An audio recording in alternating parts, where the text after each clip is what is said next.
এইবারে খরচ কমলো আলু চাষে। কেন আমি এই কথাটি বললাম চলুন জেনে নিন এই ভিডিও থেকে। দেখুন আমি আলুর ডাঁড়ার উপরে এরকম কেন করতেছি। আসলে এরকম করার কারণ হচ্ছে যে আপনাকেও করতে হবে। আপনার আলুর জমিতে যদি না করেন এরকম, তাহলে কিন্তু আপনারও খরচ কিন্তু বেড়ে যাবে। কীরকম? কারণ এটা করার উপকার কি দেখুন। এটা আমি ডাঁড়াগুলো হাজরে দিচ্ছি, আর উপকার হচ্ছে যে দেখুন আপনারা একটু স্ক্রিনে ভালো করে লক্ষ্য করলে দেখতে পারবেন যে কিছু ছবি আপনাদেরকে দেখাই। দেখুন, যেখানে আপনারা দেখতে পাচ্ছেন স্পষ্ট ঘাস ফুটেছে। আর এই ঘাসটাকে নিধন করতে আপনার ওষুধ প্রয়োগ করতে পারেন, পানি ডাবা আরও ছত্রাকনাশক, ঘাস মারা বিভিন্ন ওষুধ।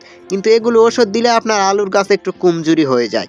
আর যদি আপনি এরকম করে আমার মতো 1 বিঘা জমিতে যদি আপনি 1 বেল অর্থাৎ ঘন্টা 4 সময় দেন, তাহলে এইরকম করে প্রত্যেকটা ডাঁড়া হাজরে দিতে পারবেন, এবং হাজরে দেওয়ার ফলে যেগুলো নতুন ঘাস গজিয়েছে সেগুলো ঘাস কিন্তু লালাতে পড়ে যাবে, আপনার খরচও বাঁচবে।